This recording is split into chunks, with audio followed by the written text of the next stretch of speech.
Hola a todos, ¿cómo están?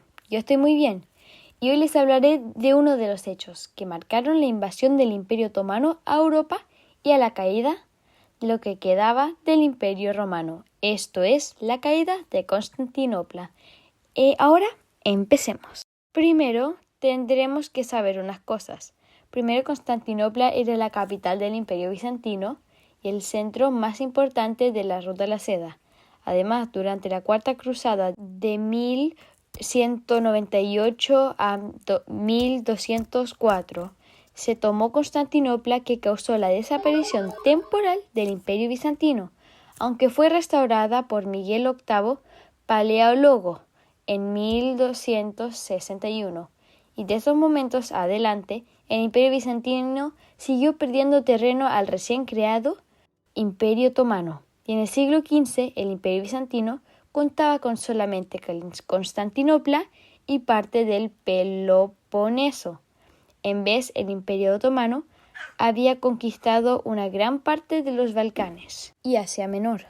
Ante el peligro otomano, empezaron a fortificar a Constantinopla, pero no solamente por tierra, sino también por agua, por lo cual colocaron una cadena de hierro en el estuario conocido como el Cuerno de Oro, que separaba el barrio norteño de La Pera y el resto de la ciudad, haciendo que nadie podría pasar sin autorización por mar. Estaba tan débil el Imperio Bizantino que por momentos fue un vasallo del Imperio Otomano y a veces mandaban unas tropas a las campañas otomanas en los Balcanes.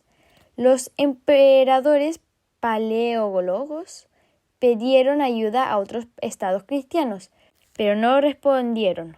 Ahora nos trasladamos en 1448. El sultán del Imperio Otomano en ese entonces era un joven Mehmed.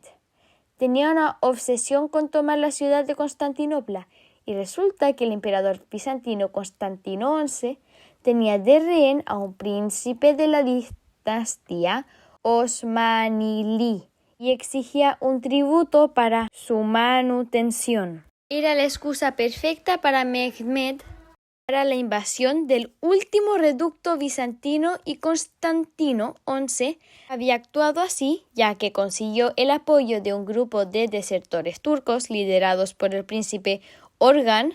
Además obtuvo mercenarios provenientes de Venecia, Sicilia, Cataluña, los estados pontificios y mayormente de Génova.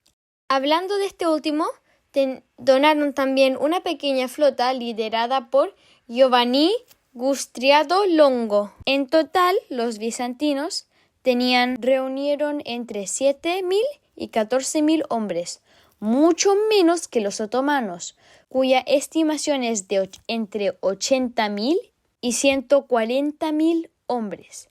Estas tropas estarían dispersas alrededor de Constantinopla y su flota estacionada en el Bósforo a espera de atravesar el Cuerno de Oro. Entonces el asedio comienza el 7 de abril de 1453. La batalla comienza con un cañonazo con dirección a la puerta de San Román. Resulta que los otomanos contaban en ese entonces con el cañón más potente de ese entonces, el cual dañó severamente las murallas, obligando a los bizantinos a reparar los daños causados por los cañones cada noche, y así mantener la muralla. En una primera instancia consiguieron resistir en tierra, a cambio de infligir una gran cantidad de bajas enemigas. El 12 de abril, el almirante otomano Süleyman Baltoglu fracasó en su intento a llegar al Cuerno de Oro.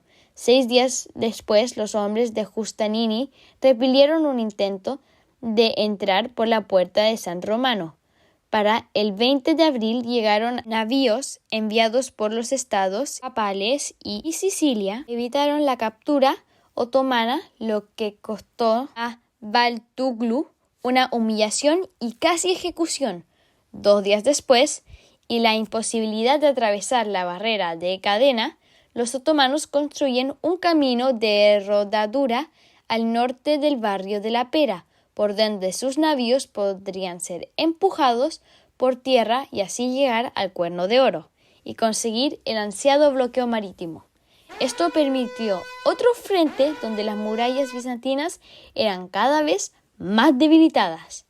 Y también un contingente de serbios leales al sultán habían enviado a cavar túneles, por los cuales dejaron pólvora y así debilitar las bases de las murallas. Este grupo fue descubierto y masacrado por completo después que unos griegos ocasionaron un incendio subterráneo. No obstante, la resistencia de la ciudad estaba al límite, pues la tremenda diferencia numérica estaba inclinando la balanza a la victoria otomana. En este contexto, Mehmed lanza una oferta a Constantino de paz con la condición que él se comprometa a pagar un tributo de 100.000 basantes al año, o sea, no podía prometerlo ya que no tenían dinero. Ante la negatividad, se preparó para un gran asalto final. El 28 de mayo no se escuchó ningún ruido de cañón ni ningún movimiento de tropas, las cuales se estaban concentrando para atacar, cosa que hicieron en la madrugada del día siguiente. A pesar de una inicial resistencia, gracias a los soldados de Giustiniani y los otomanos los derrotaron. Algunos soldados fueron enviados a trepar las murallas, aunque los primeros intentos digamos que no les fue tan bien, aunque eventualmente consiguieron pasar. En tierra, Giovanni fue herido y evacuado, y los soldados genoveses, sin un líder, la mayoría de ellos desertaron. La entrada de los otomanos en Constantinopla se esparció con un miedo entre los ciudadanos, y muchos se refugiaron en la iglesia a rezar por sus almas, pero eso no les importó a los cañones otomanos. En cuanto al emperador Constantino, no hay testigos de su muerte, pero su cuerpo se encontró decapitado. Muchos sobrevivientes cristianos pudieron llegar a un puerto de Cuerno de Oro y escaparse a Italia. Y en los barcos bizantinos que aún quedaban en pie, en la tarde, Mehmed II estaría entrando por la ciudad y su primera orden fue de convertir la famosa, emblemática Catedral de Santa Sofía en una mezquita, declarada Constantinopla como la nueva capital otomana. Esto fue el inicio de una conquista otomana a Europa, aunque fueron detenidos en Viena, pero eso es un tema para otro día. Eso sería todo por hoy, espero que les haya gustado el video y por favor suscríbanse por más videos así. Ahora me despido, ¡chaito!